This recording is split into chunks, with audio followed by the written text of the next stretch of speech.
विद्यार्थियों, हम BA part third paper 2 की बात कर रहे हैं और हम पिछले व्याख्यान में नगरीकरण की बात कर रहे थे और भारत में नगरीकरण की हम चर्चा कर रहे थे। अब हम भारतीय समाज पर नगरीकरण के प्रभाव, नगरीकरण की समस्याएं और समस्याओं के कारण और उनके समाधान की बात करेंगे, उनकी चर्चा करेंगे, विस्तार से चर्चा करेंगे।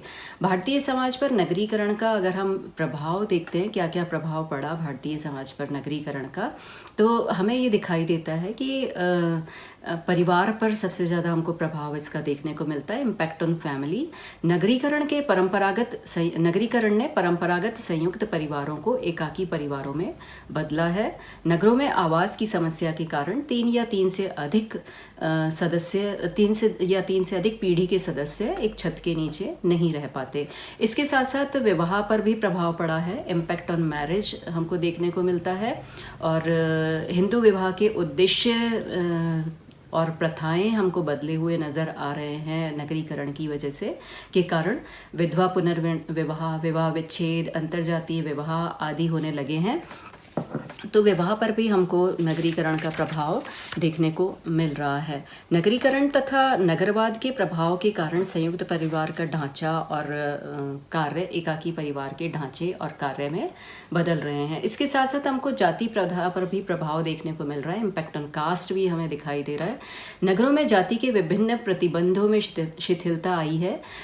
जाति में सदस्यता, व्यवसाय, विवाह, खान पान, सामाजिक संबंध, छुआछूत आदि प्रतिबंध होते हैं, लेकिन नगरों में ये प्रतिबंध समाप्त हो गए हैं। तो हमें जाति प्रथा पर भी प्रभाव नगरों में देखने को मिल रहा है नगरीकरण का। स्त्रियों की स्थिति में भी परिवर्तन दिखाई दे रहा है, change in the status of women दिख रहा है। नगरों में स्त्रियां उच्च शिक्षा प्राप्त करती हैं, स्वयं नौकरी, व्यवसाय और राजनीतिक क्षेत्रों में कार्य करती हैं। तो स्त्रियों की परिस्थिति और भूमिका में भी उल्लेखनीय वृद्धि हो रही है। सामाजिक गतिशीलता में भी हमें परिवर्तन दिखाई दे रहा है, चेंज इन सोशल मोबिलिटी दिखाई दे रही है। नगरों में जाति के बंधन शिथिल हो गए हैं। व्यक्ति अपने गुणों, मेहनत, ईमानदारी, शिक्षा, लगन आदि के द्वारा अपनी परिस्थिति सुधार कर उच्च वर्ग में जा सकता है। इससे व्यक्ति को विकास के अवसर प्राप्त हो रहे हैं। और इसके साथ साथ हमें कुछ अन्य परिवर्तन भी नगरीकरण के दिखाई दे रहे हैं, जैसे सामाजिक नियंत्रण के प्राथमिक औपचारिक तथा प्रत्यक्ष साधनों के स्थान पर नगरों में द्वितीयक औपचारिक अप्रत्यक्ष संगठित साधन होते हैं। धर्म के स्थान पर सरकार, पुलिस, कोतवाली, न्यायालय, सेना आदि के द्वारा नगरों में सामाजिक व्यवस्था को बनाए रखा जाता है। नगरीकरण के भारतीय समाज पर ये विभिन्न प्रभाव पड़े हैं। अब अगर हम नगरीकरण की समस्याएं देखें, प्रॉब्लम ऑफ अर्बनाइजेशन देखते हैं, तो व्यक्ति सुखमय एवं खुशहाल जीवन की खोज में गांव से चल करके नगर में रहने के लिए आता है, लेकिन उसे नगर में मिलता क्या है?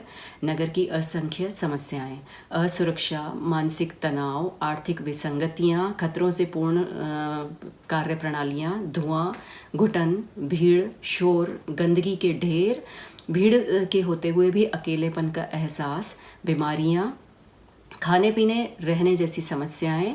और तो एक सामान्य बात है, पिछले कुछ वर्षों में नशीले पदार्थों का व्यसन, भ्रष्टाचार, बेरोजगारी, एड्स जैसी समस्याओं के केंद्र नगर और महानगर बनते जा रहे हैं। तो अब कौन कौन सी समस्याएं हैं जो व्यक्ति को नगरीकरण के कारण मिल रही हैं? अब हम उन महत्वपूर्ण समस्याओं की चर्चा करेंगे। जैसे अधिक जनसंख्या हमें नगरीकरण की वजह से देखने को मिल रही है। आज नगरों की आबादी विस्फोटक गति से बढ़ रही है।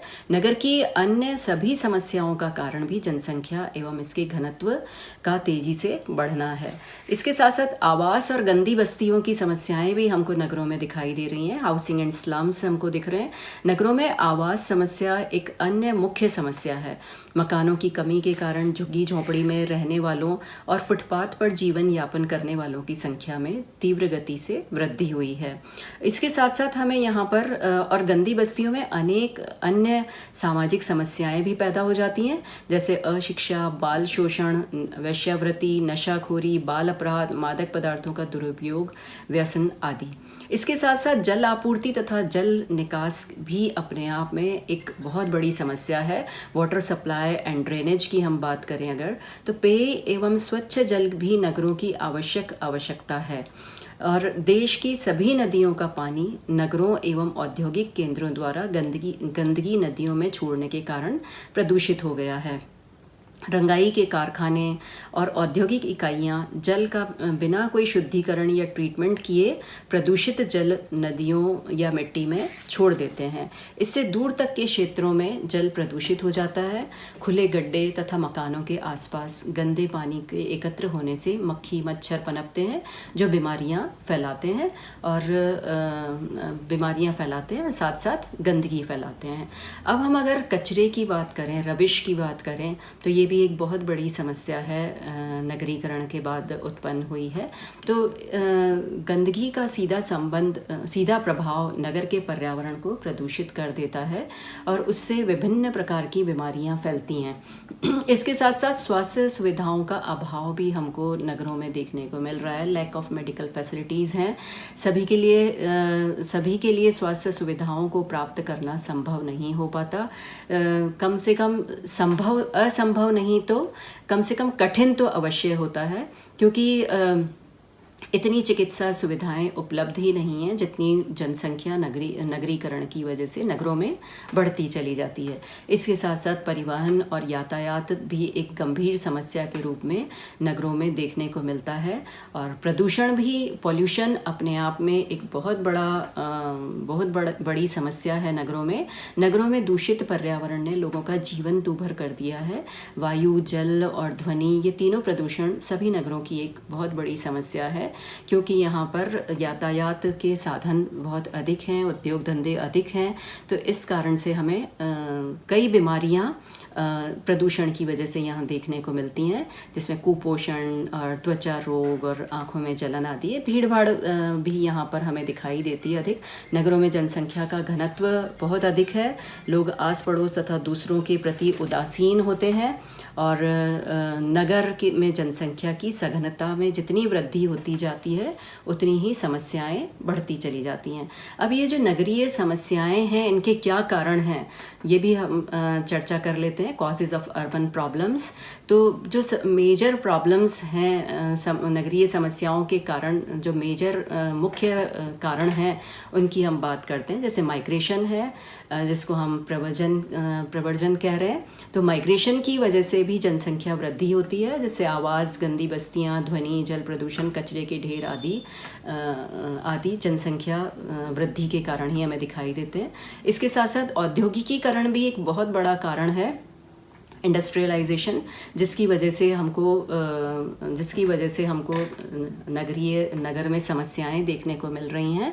और इसके साथ साथ दोषपूर्ण नगर नियोजन, डिफेक्टिव टाउन प्लानिंग भी हमें दिखाई देती है। अगर नगर का विकास योजनाबद्ध तरीके से सभी बातों को ध्यान में रखकर किया जाए तो ये अनेक समस्याएं पैदा ही नहीं होंगी, लेकिन ऐसा होता नहीं है। इसके साथ साथ सरकार की उदासीनता है। सरकार, नगर पालिकाएं और नगर निगम नगर का विकास तथा प्रसार तो करती हैं, लेकिन नई नई बस्तियां बसाती रहती हैं, परंतु उसके लिए सुख सुविधाएं जुटाने तथा व्यवस्था करने पर ध्यान नहीं दिया जाता है। अब अगर हम नगरीय समस्याओं का समाधान देखें तो नगरीय समस्याओं के विभिन्न समाधान वैज्ञानिकों तथा विश्व स्वास्थ्य संगठन द्वारा समय समय पर सुझाए जाते हैं, जिसमें मुख्य रूप से नगरीय एवं क्षेत्रीय योजनाएं यानी सिटी और रीजनल प्लानिंग की बात की जाती है।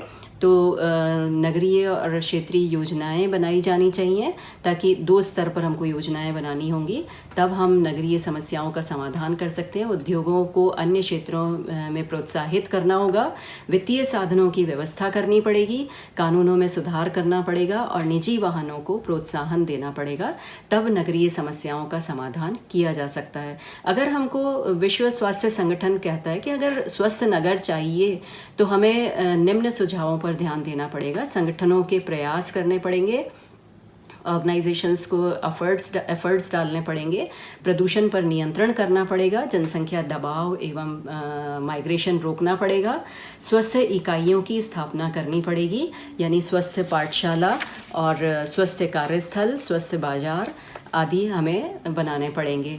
तो नगर की समस्याओं का समाधान नागरिक, सरकार तथा स्वयंसेवी संगठन सबको मिलकर के करना होगा। धन्यवाद।